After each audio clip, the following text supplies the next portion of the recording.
my Toronto. VK on the beat. Check. I'm in Toronto where you wanna get the city love. I'm from Toronto where you wanna get the city love. I'm in Toronto like we wanna get the city love. My city love me back for my city love. Welcome to episode 1075 of Toronto Mic'd. Proudly brought to you by Great Lakes Brewery, a fiercely independent craft brewery who believes in supporting communities, good times, and brewing amazing beer. Order online for free local home delivery in the GTA. StickerU.com. Create custom stickers, labels, tattoos, and decals for your home and your business. Palma Pasta. Enjoy the taste of fresh, homemade Italian pasta and entrees from Palma Pasta in Mississauga and Oakville. Doer, the world's most comfortable pants and shorts. Save 15% with the promo code Toronto Mike. Ridley Funeral Home, pillars of the community since 1921. And Canna Cabana, the lowest prices on cannabis. Guaranteed. Over 100 stores across the country. Learn more at cannacabana.com.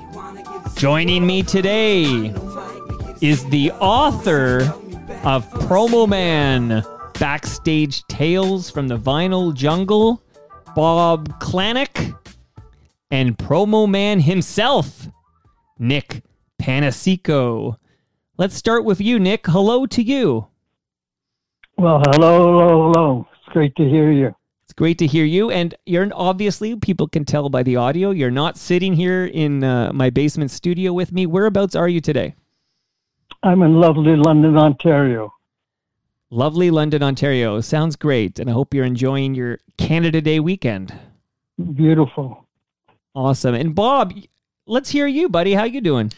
I'm doing more than fine because I'm sitting here in this amazing basement studio. Oh, do go on, Bob. Let me hear more detail there. No, it's really a nice little setup. I'm telling you, you should write a book or do something and get on Mike's show. How's that for advice? I would totally. I have a book in me. I'm telling you, and every month or so, there's another chapter that seems to be written. It's been quite the journey, but yeah, absolutely. Whose show am I getting on if I get on my own show? Whose show am I getting on? Not Toronto Bob. Yeah, not Toronto Bob. Okay, Toronto Bob. Okay, yeah. I don't need any more competition, Bob. So No. So Bob, let's start by you telling me how you learned about Nick, Promo Man. Before we get to Nick's great stories, okay. How did you learn about Promo Man and what, prompted you to write Promo Man, Backstage Tales from the Vinyl Jungle? Well, it goes back a number of years. I wrote a story on all the musical history of London, Ontario in, as I call it, brutally condensed to 1,200 words. And everyone I spoke to kept saying, "Have you talked to Nick Panaseiko? Have you talked to Nick Panaseiko?" And I said, not yet, but I will. And I did. You got the hint. And I got an idea about what he had done in this town. And then after that, Nick had come back. He was living somewhere else, and we met up again. I was the chair of the Home County Festival one year, and I saw him at the festival, and we kind of, hey, good to see you, and we have to get together. So when that finally happened, we sat around, and I was eyeing him up because I'm going, I know he wants to write a book about this. Right. He was doing some Facebook posts alluding to that. And I said, and having heard some of the stories, I want to do this book. So we sat down one night at a pub. Nick told the stories to my friend Chris Drosos, formerly of Sony Music and Universal, okay. and he of course had his own stories, but it was just basically listening to Nick and also our friend Megan Schroeder, a singer in town. So that was where it started. Nick turned to me. I said, "Have you who's writing your book?" And he goes, "I don't know. I was going to ask you." And I said, "Let's do it." And that was it. Nick, does this story sound accurate? Do you want to clarify anything? It's as good as you're going to get it. Yeah. Especially not realizing that it was going to take a lot to shake my brain up and remember some of these stories. Yeah, that was definitely part of it. I mean, shaking Nick's brain up. I mean, these stories go back, geez, here, let's scare them, Nick, like 50, 60 years, really. going back to the early 60s and such, all the way back to the 70s. And, you know, as they say, if you can remember the 70s, you probably weren't there.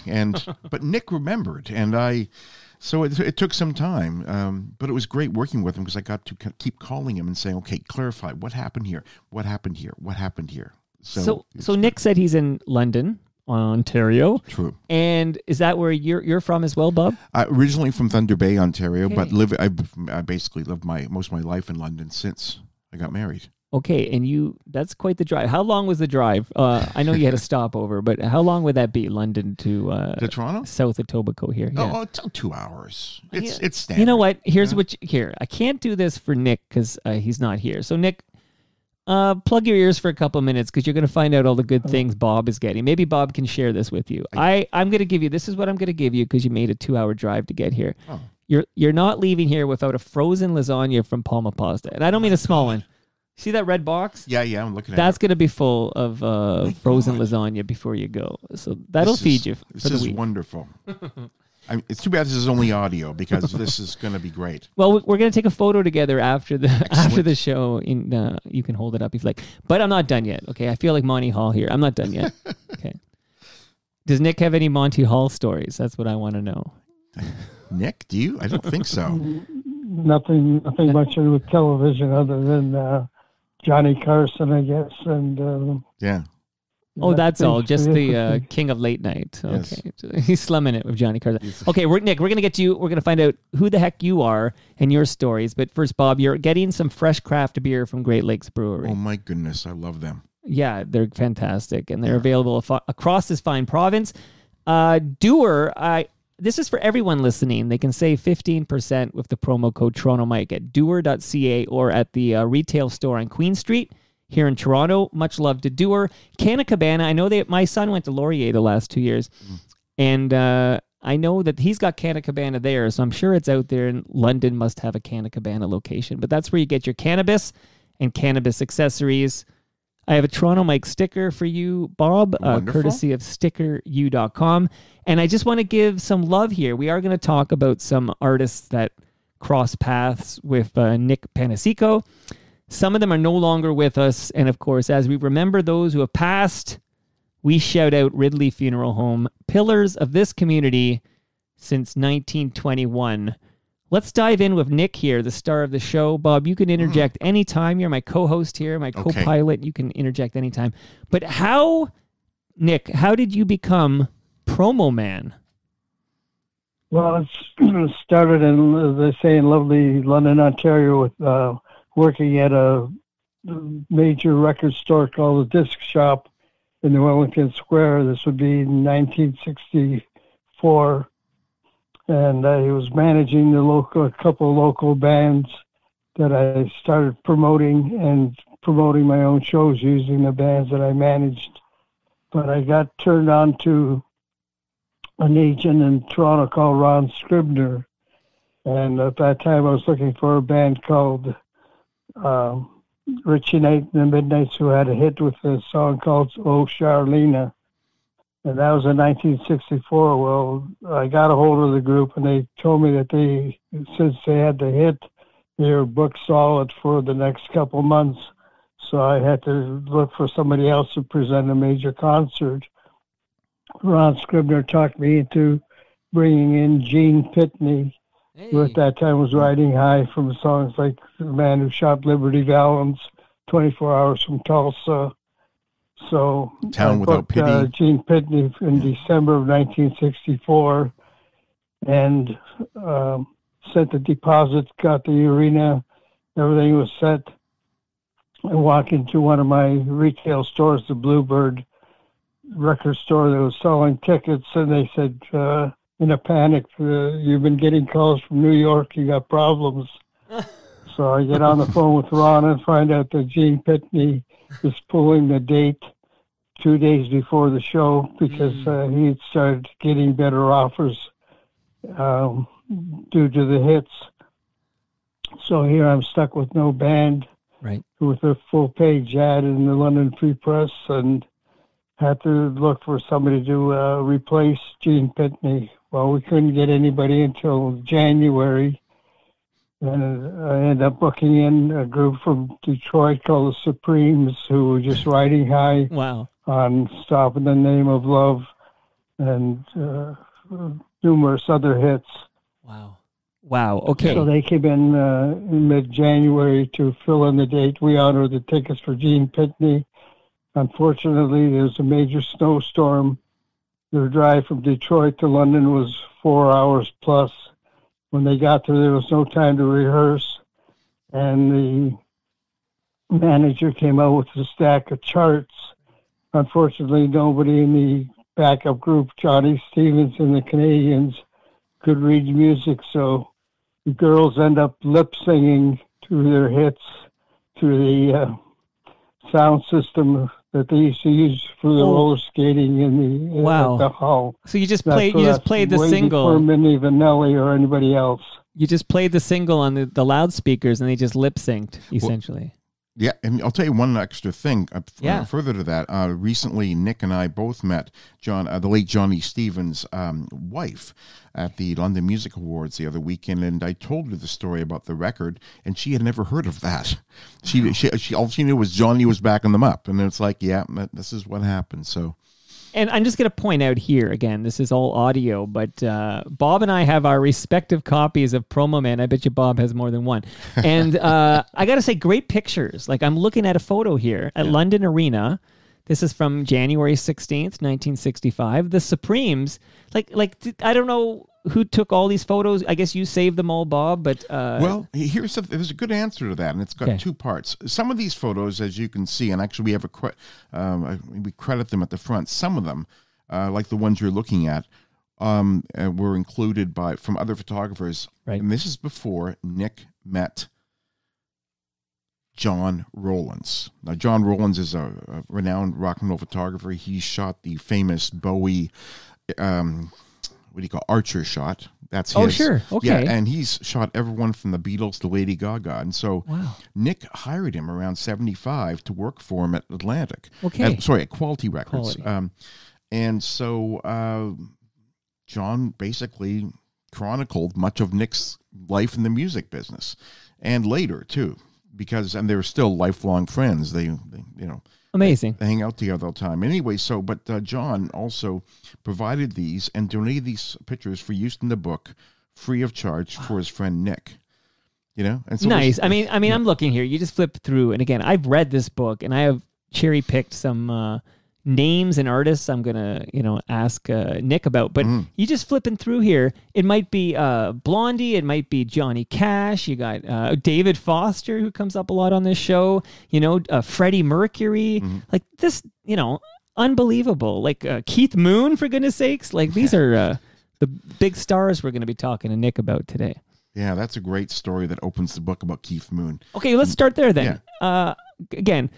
Nick, I'm going to ask you about some specific artists and stuff, but if you need to go on a tangent, you got carte blanche to do it. I will just say, in a funny coincidence, that on the last episode of Toronto Mike, I had Scott Turner and I had Brother Bill, and then we have Cam Gordon. We were talking about dance music from the 80s and 90s, and we were talking about like sometimes the legend is what the people need as opposed to the real deal. And sometimes people will ignore the real story in favor of the legend. And then I referenced The Man Who Shot Liberty Valance. It's Print the Legend is in that movie. Yes. So that was the last episode. So it's funny that we now talk Gene Pitney and The Man Who Shot Liberty Valance. But okay, I digress. Tell me, if you can, Nick, about Keith Moon. You did coke with Keith Moon. Well, we were kind of forced into a situation. Other duties as assigned, yes. My friend Gene Liu, who was the director of public relations for Quality Records, hired me, and he opened a club called Cooley's, which is above Sam the Chinese Food Man in Toronto. And it was being used mostly by record companies for artist promo nights and so on and so forth.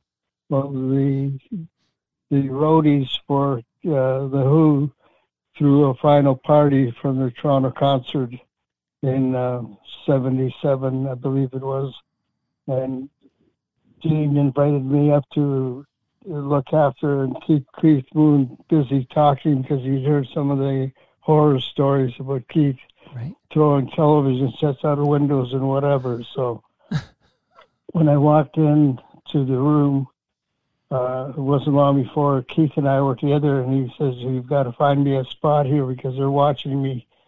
So I wasn't sure what he was referring to, but we went into the employees' washroom, and they pulled out a bag of Coke, which I thought he was going to maybe do a few lines. He says, "We're not leaving here until we finish this."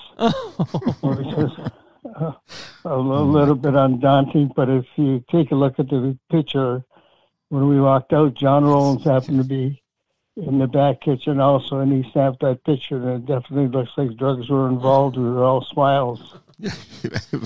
That's when you know you're working in rock and roll, right? When you're snorting a pile of Coke with Keith Moon. Like, that's as rock and roll as it gets, right? Yes, indeed. And Keith, I'm trying to get my timelines right.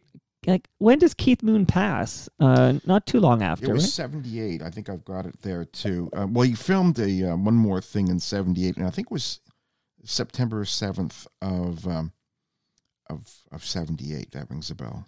Okay, well, I'm just glad Nick didn't go with him. Yeah. We have these great stories. But so you're doing Coke with Keith Moon, and otherwise, though, like, I'm trying to get an idea, because I have heard he's a bit of an animal. Like, other than the mound of Coke you had to do with Keith Moon, what was he like otherwise? Definitely very mellow, very talkative. We discussed he really liked Toronto, so we had a lot of things in common. And there wasn't much conversation after us being in the washroom, but we had a few drinks and we sat around, and as I said, had an evening like most normal people have. Okay, I think if what do I know about Coke, but if I did a mound of Coke like that, I don't think I could sit down. I'd be bouncing off walls, I think. But Sure. All right, but now we're going to cover another gentleman who passed away too soon, another guy who knew how to party. Did I read in this book correctly that you got high with John Belushi? Yes, indeed. He came into London with the National Traveling and Lampoon show and performed with Freifogels, and so we got talking, and he invited me back up to his room at the Holiday Inn in London. Wow. As I said, it was on a sunny Saturday afternoon. I walked into the room, and there was something just wrong with the room. Looking around, and I realized that he's taken a pool liner, a black pool liner, and gaffer tape, and it taped the window shut, so that he could control the space of light and day. So, yeah, we ended up getting fairly high. I was amazed he was able to do the show later that night.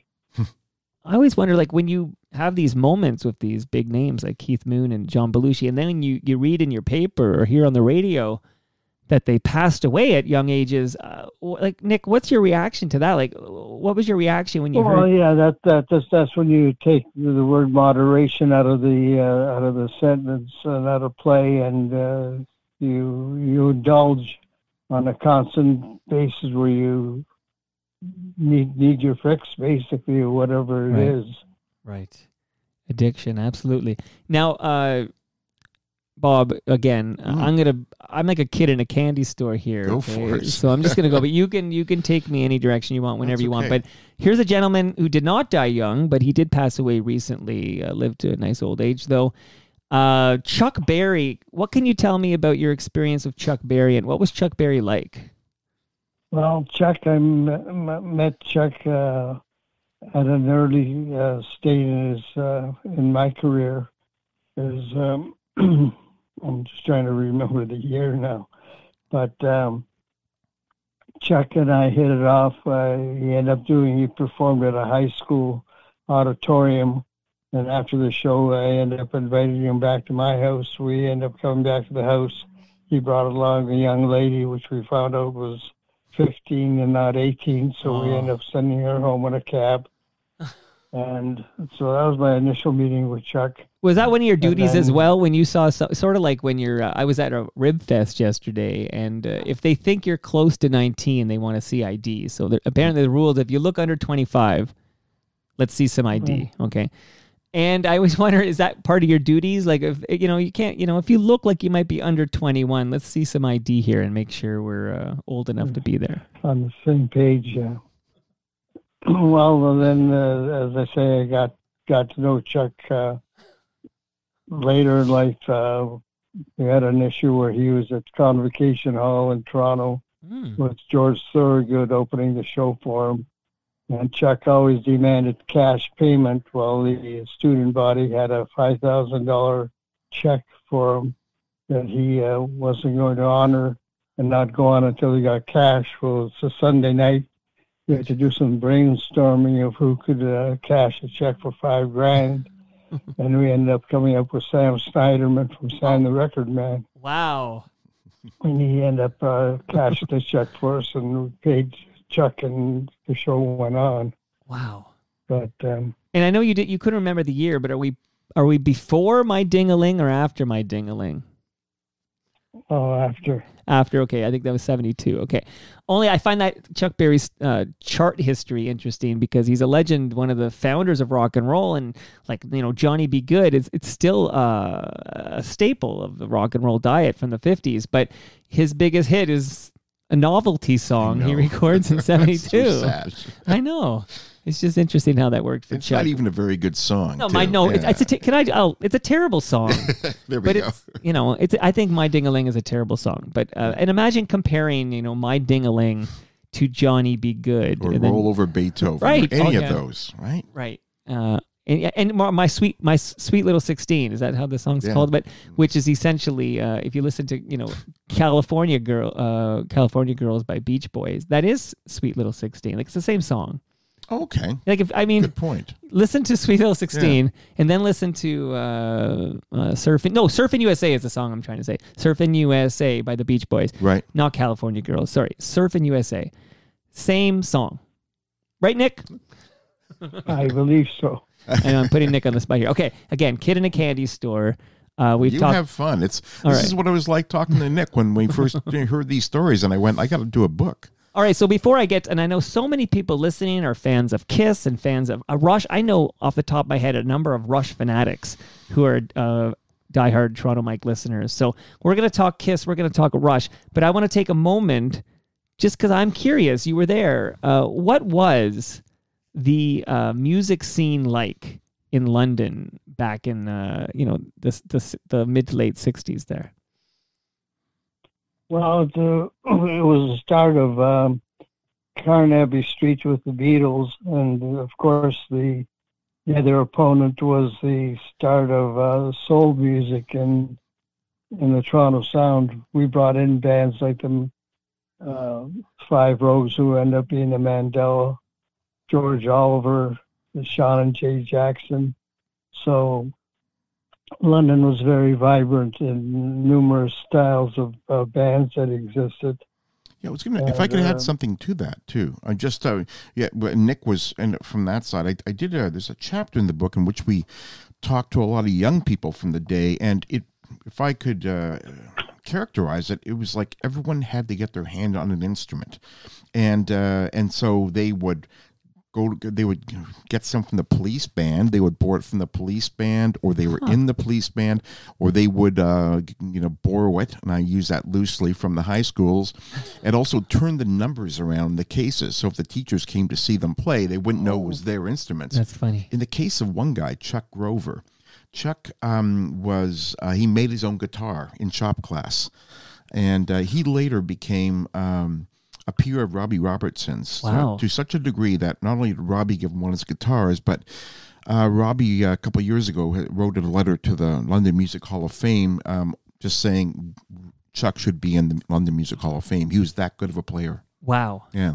Because London's an interesting city in that it's far enough removed from Toronto that you don't get the overlap. I'm guessing in London you can't get 1050 Chum on your radio, can you? I don't think so. I don't think so. Like, I feel like you're far enough away that you're not, obviously not GTA, but you're not even influenced. You have your own kind of ecosystem. Well, and I think, of course, pre-internet, even even radio, there were all these regional scenes and regional sounds.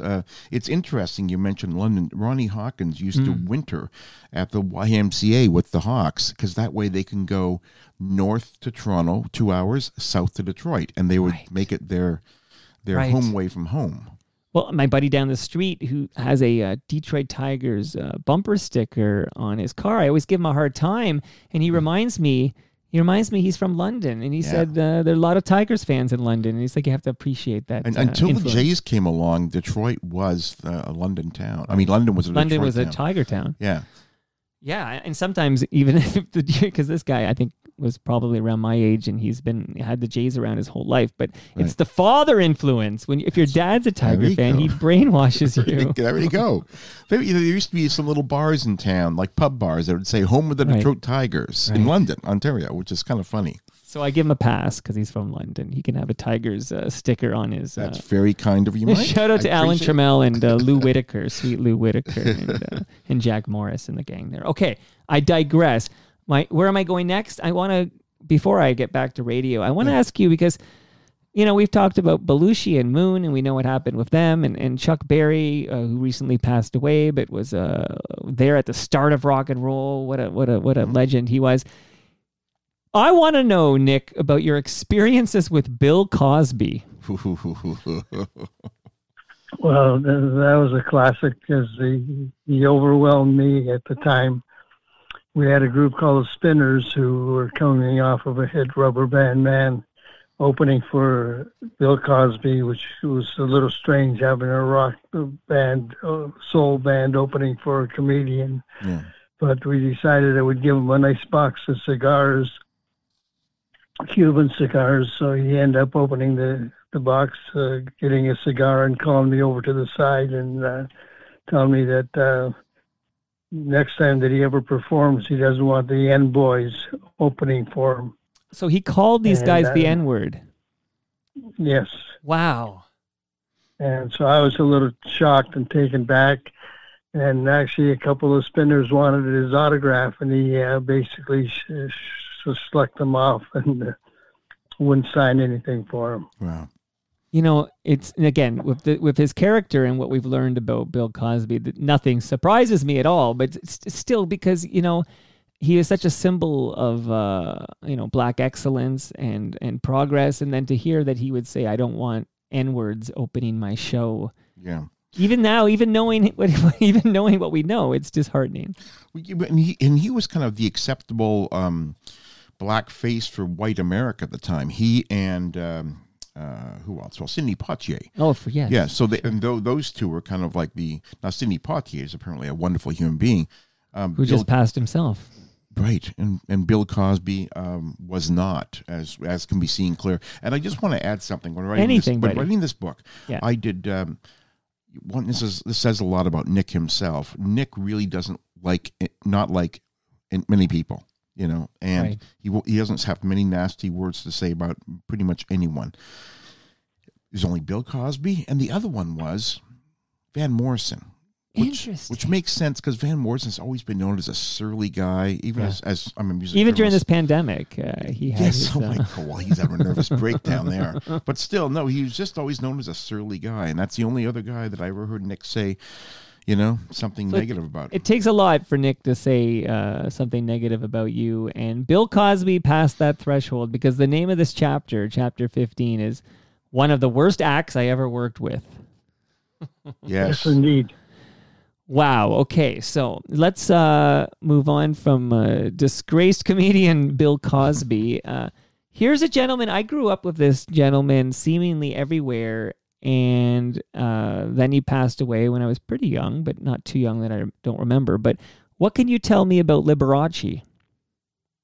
Liberace was one of the best acts that I worked with. A real sincere gentleman that remembered your first and last name and wanted to know that you had any kids and acknowledged the hello and goodbyes every time you saw him. So his manager, Seymour Heller, ended up getting me pretty close to Liberace's lifestyle.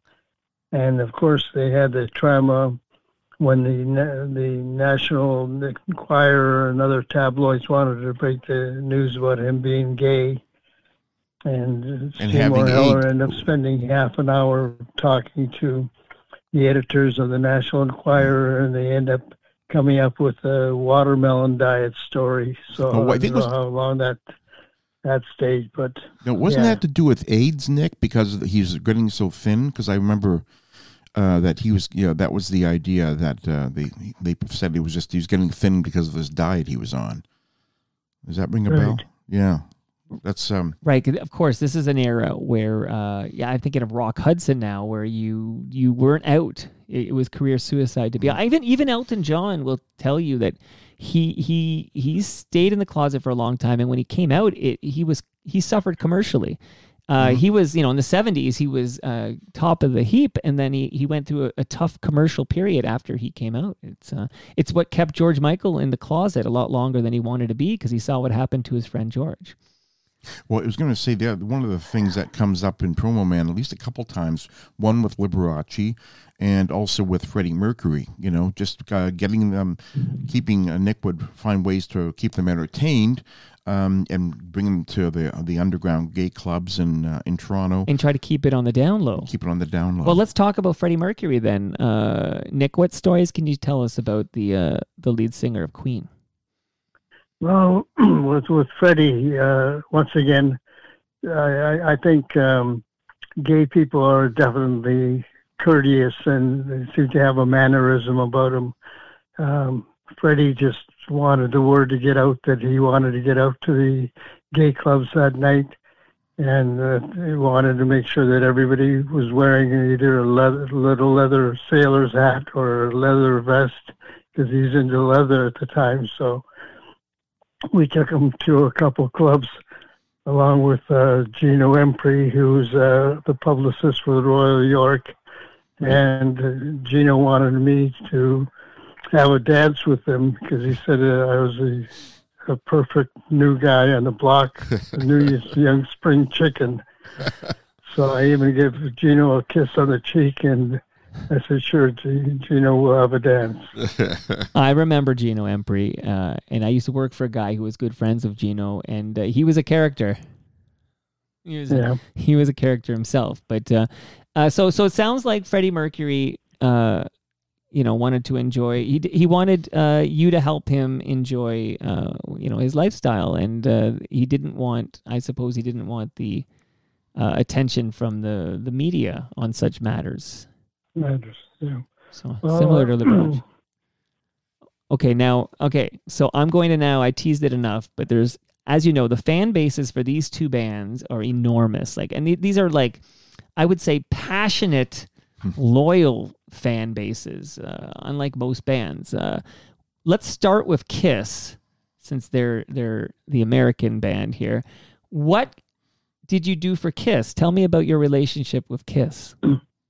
Well, Kiss in 1974, I was in Detroit. I was working for a radio station called CJOM-FM that really was out of Windsor, but really catered to the Detroit market.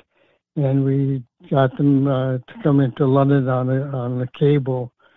So I went to see a group called Bullets that ended up becoming the Romantics down the road. Oh, yeah. But that same night, there was a group that everybody was talking about, Kiss. So I went to see Kiss, and they were just in their preliminaries with pretty well homemade outfits and whatever. They had 2 huge barrels of dry ice to create the smoke theme, and Peter Chris's drums would be lifted by a forklift truck on a riser. So I ended up wanting to bring them to London, which we did. And, of course, I hired Rush at the time, who were just coming out of doing high school bands.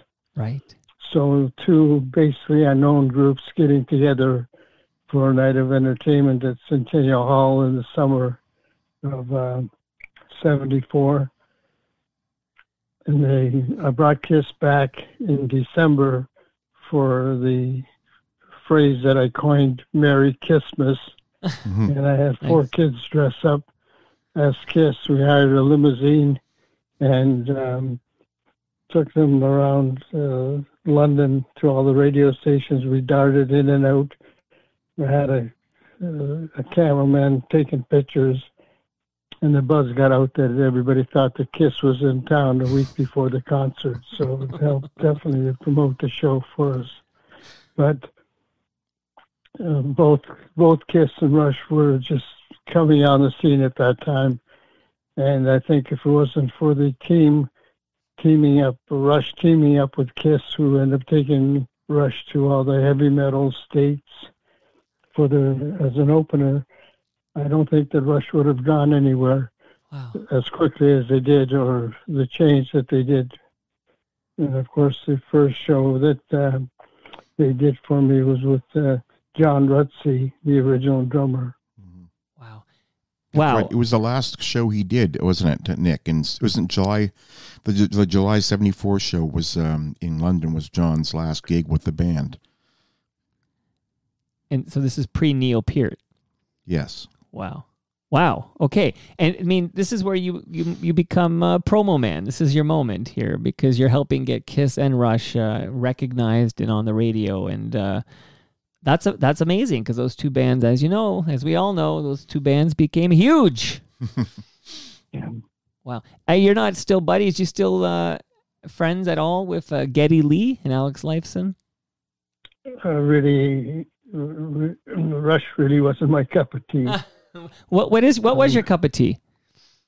Well, I listened to a lot of mellow music. I used to enjoy the Linda Ronstadts, the Emmylou Harrises, the Eagles, right, as opposed to loud thumping music. So see, as Nick has said, many times. I don't know if he said. I think he says it at the end of the book. It was a job to him. It was a job. He loved promoting, and so it didn't really matter who. I guess.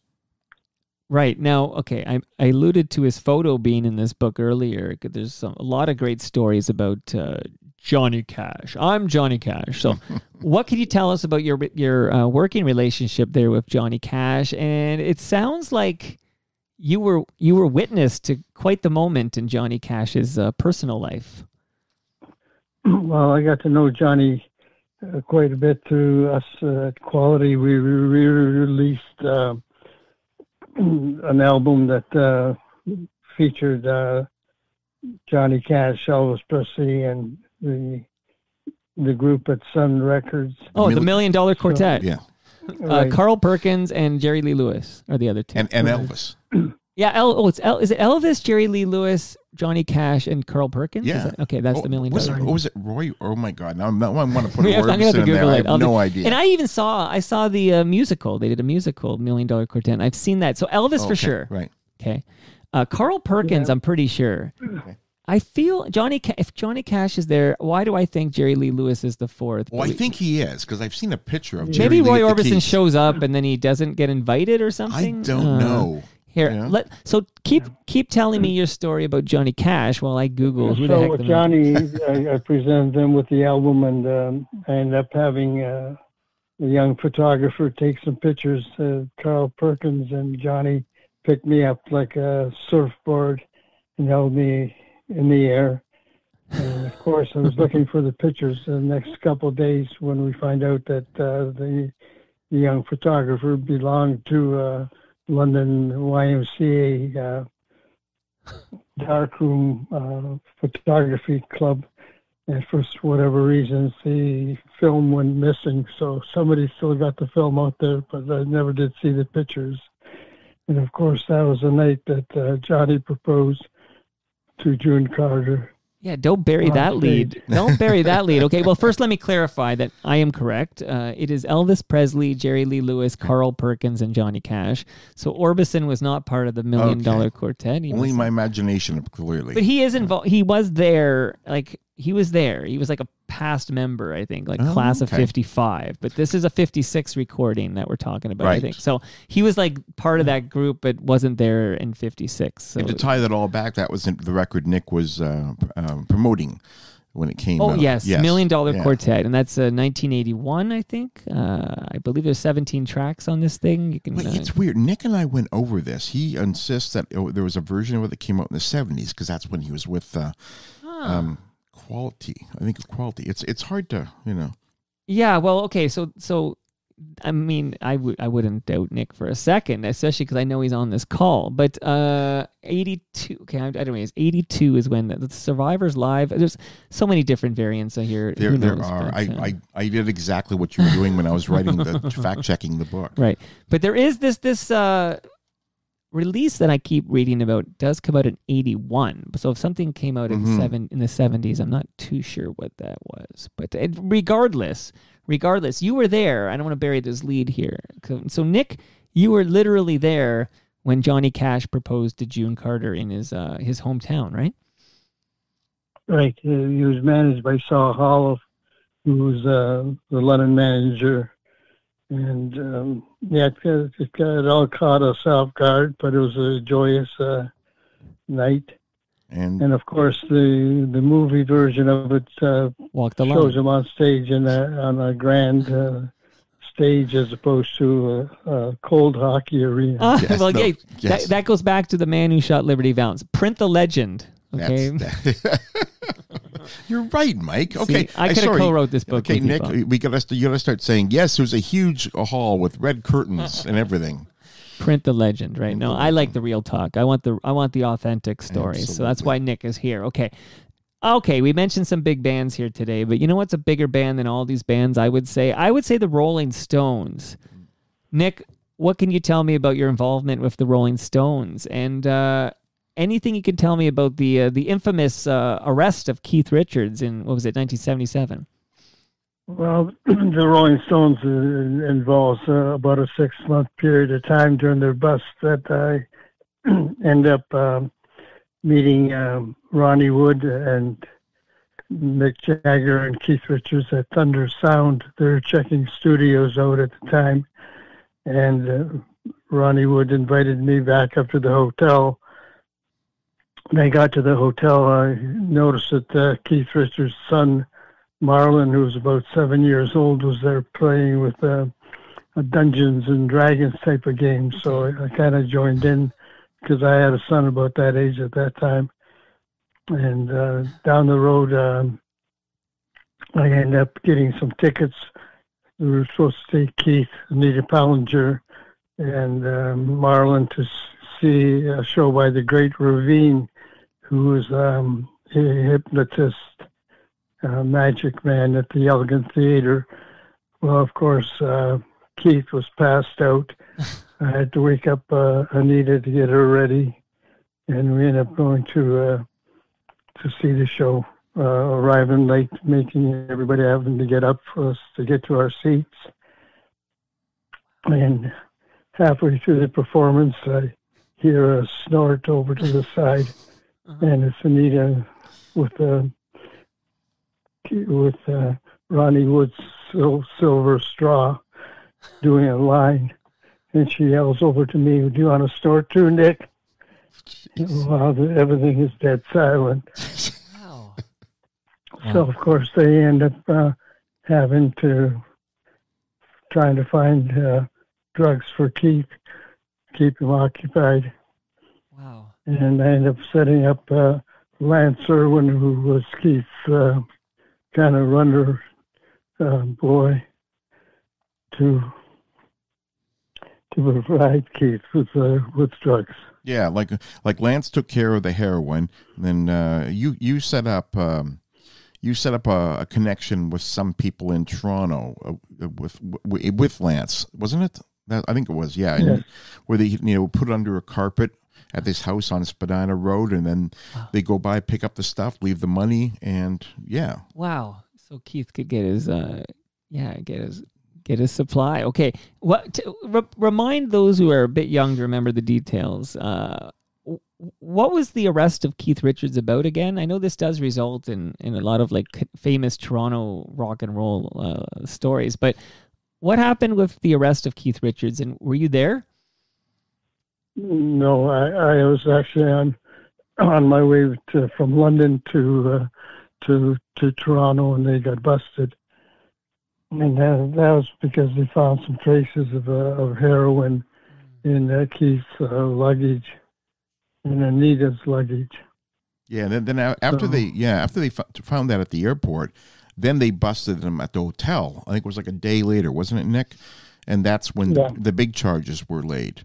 And if you read the book, well, and I hope you all read the book, but if you read the book, you'll see that officially Pearson Airport wasn't part of Toronto, so they were charged under a different area through a different thing. So anyway, it became an RCMP thing ultimately, I think. Right. Well, he credits it. I believe Keith credits it with saving his life, doesn't he? Doesn't he clean up after this incident? Yeah.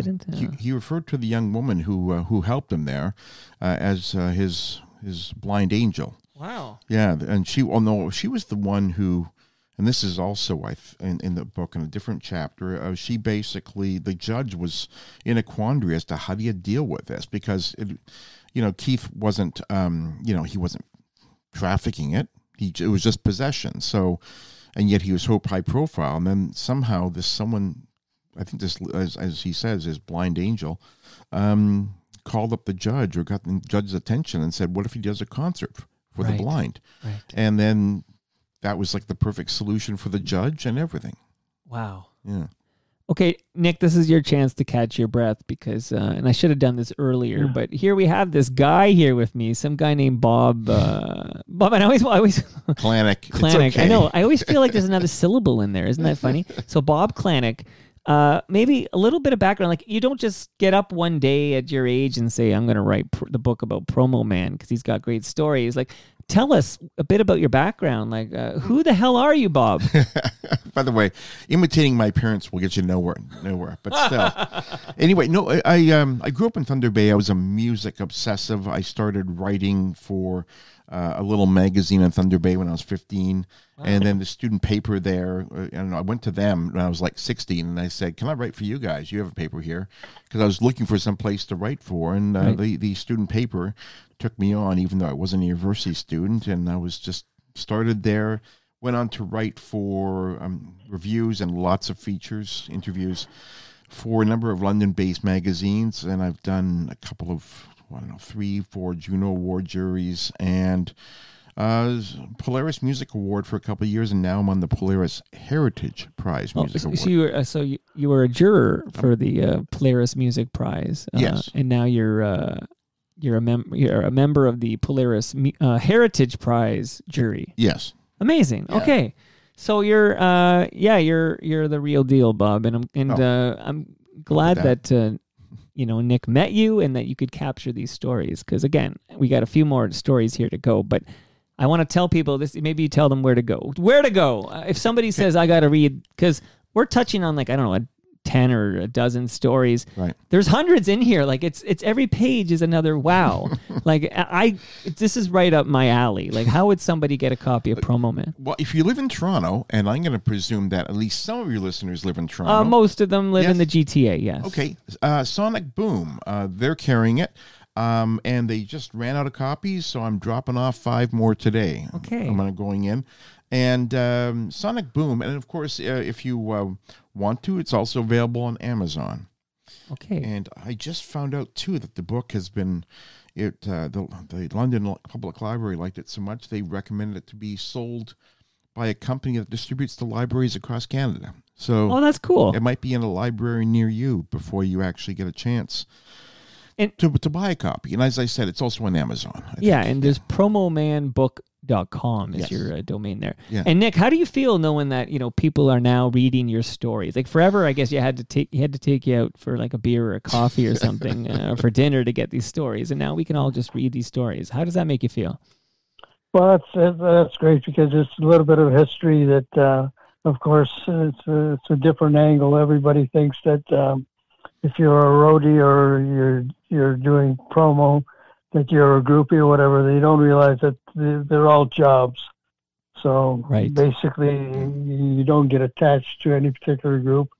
You work what the label wants you to work, to the radio stations, and the thing you want to do is get sold out concerts and guaranteed airplay and guaranteed sales. Right. You know, it's a job, so you don't play favorites, but if you had your choice, you'll take a Liberace over a Bill Cosby every day of the week and twice on Sundays. Right. All right, let's talk about the woman who was known as Eileen Twain. Eileen, I heard she changed her first name. What could you tell us about Eileen Twain? Well, Eileen Twain ended up coming up to Deerhurst to do an audition. We, at that time, I was doing public relations for the resort and part of the entertainment committee. So she ended up auditioning for us, and it was during the period that Deerhurst Inn was being sold to Apotex Drugs, Barry Sherman's company. Right. So Eileen's manager was able to bring up a lawyer from Nashville that was impressed with Eileen's rendition of Somewhere Out There, Somewhere Over the Rainbow, and ended up getting her a deal with Mercury. So before she left, she ended up disbanding the Vegas show and talked to Apotex and giving her $2 million to build a Broadway show that lasted about 6 weeks before she went out to Nashville. And it was Nashville where she met up with Mutt Lange. Right. And of course, changed the name from Eileen to Shania. And the rest is history. There's a success story for you. By the way, any leads? Who took the lives of Barry and Honey Sherman? Do you have any idea? Yeah, I'm waiting for that news to break. Well, Kevin Donovan in the Star had a recent piece about how the police butchered this investigation pretty badly. So I'm not sure we'll ever get a resolution on this one, which is unfortunate. I think whoever solves it is not going to be in the police force. They're going to be someone just that because the police are probably too embarrassed. Well, Kevin has not that he would publish, but he's in his experience investigating this, he's got a name. That's all I'll say. Yeah, he does. So, he's got a name. So, okay, I won't say that name because I don't want to hear from any lawyers. Okay. Fun fact: in the 2010 Olympics, I think Alex Bilodeau, I believe, won gold, and that was the first time in 3 different Olympics that Canada hosted that we actually won gold. We did not win gold in Montreal in 76. We did not win gold in Calgary in 88. Why the hell am I dropping this fun fact in a music episode? Because one of the highlights for me watching the 88 Olympics was Eddie the Eagle, and I'm wondering if Nick has any stories about Eddie the Eagle. Well, Eddie the Eagle, we discovered through his publicity that he was getting about being the skier arriving from England with an old pair of skis and an old ski helmet and whatever. Right. So we ended up teaming up with him and renaming our Vegas girls the Eaglettes, and they cheered him on in his jumping. Plus, he caused a near riot at the Glenmore Inn where we were performing, because the public wanted to meet him. Yeah. And he was almost to the point where he was becoming an embarrassment to the British ski team. I remember Eddie the Eagle Mania, and now I know who to blame. It's Promo Man's fault. Well, then, Nick, also, you called up your old buddy Liberace's manager down in L.A. Yes, Seymour Heller, yes, of course, to arrange a shot for Eddie the Eagle on the Johnny Carson show, which we ended up getting him on. Oh. Yeah, that was really amazing. That's why you're Promo Man. There can only be one. Okay. Now, again, there's hundreds of stories in the book. I'm just covering a few that I jotted down because they captured my fancy, but there are many great stories in this book. But on the back of the book, there's these interesting quotes. I see FOTM Rob Bowman is on the back of the book, but the very first one, And Paul Myers, who's also an FOTM, by the way. So you're in good company. Okay, Yeah, cool. For sure. Paul's Come on, he's from the Gravelberries. Were you kidding me? Paul's an old friend. We've known him for years. So great guy. And he gets this show. He gets it. And if I ever need to do a deep dive into Kids in the Hall, I know who to call. It's going to be absolutely. It's going to be Paul Myers, or Pull My Ears, as he calls himself on Twitter. Okay, so why am I talking about the back of the book? Because we just lost the Hawk. And the very first quote on the back of the book from Ronnie Hawkins, not to be confused with Lowest of the Lows Ron Hawkins, who will close this show, but Ronnie Hawkins, the quote is, "This is about you, Nick. I hope you're sitting down. This is a lot of praise you're going to get." But he says, "He was the best record hustler I've ever seen." What can you tell me, Nick, about the late, great Ronnie Hawkins? Well, the Hawk loved London, started playing here back in the early 60s and made London basically his second home, to the point where he invested in properties in London, had a club called Campbell's, was expropriated by the city of London, and ended up taking a piece of property. There was a former city hall in London. He opened a restaurant with one of the Eton boys called Johnny Finebones, and a club upstairs called the Hawk's Nest. So I had a great opportunity to get to know Ronnie personally and hang in, and we became very close and dear friends.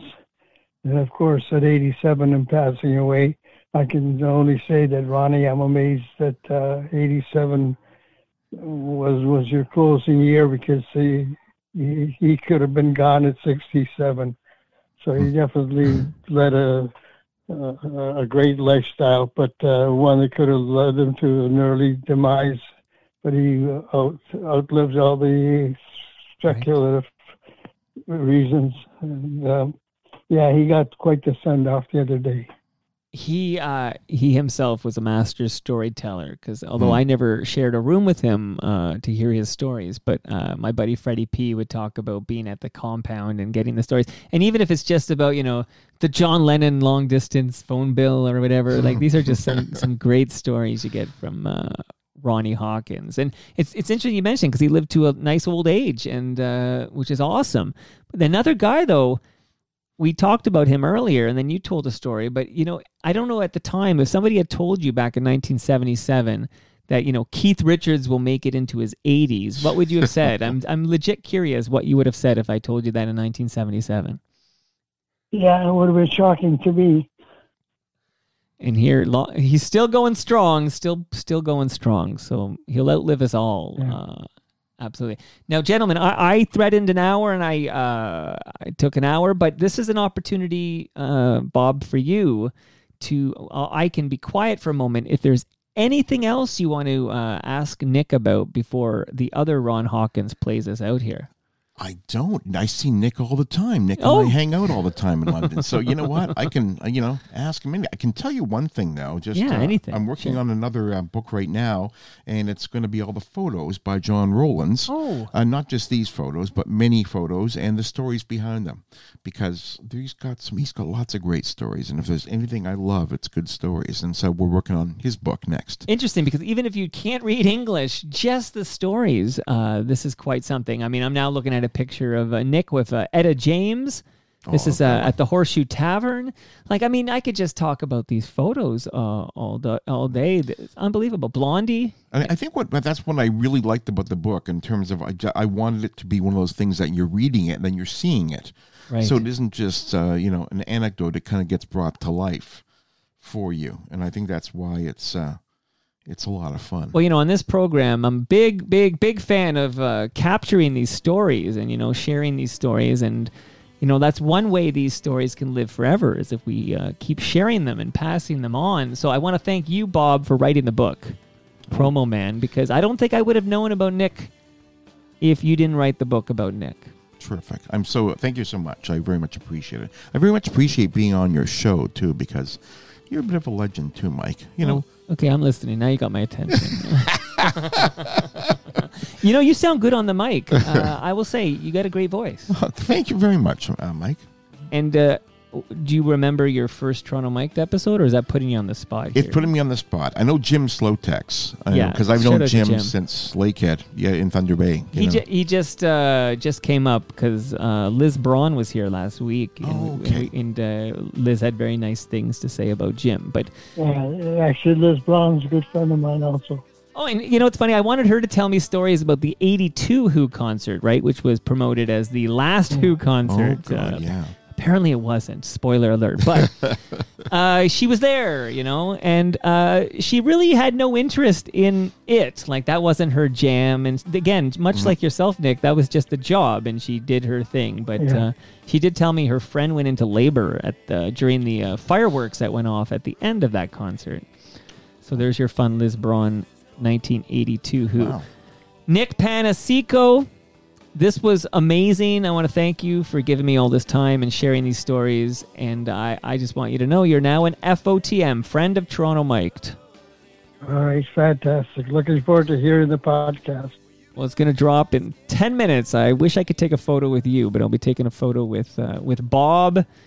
And, we'll just tell people Bob is Nick, because people don't know what you look like. So that might work out. But thanks so much. And that... Thank you, Mike. Thank you.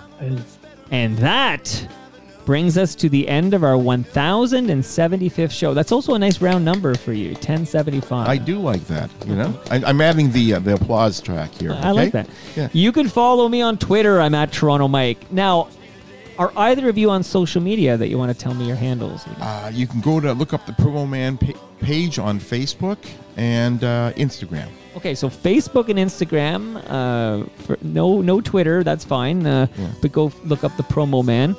Our friends at Great Lakes Brewery, they're on Twitter at Great Lakes Beer. They're actually at the Rib Fest, the Lakeshore Rib Fest, which is where I think I'm going to head over to in just a little bit.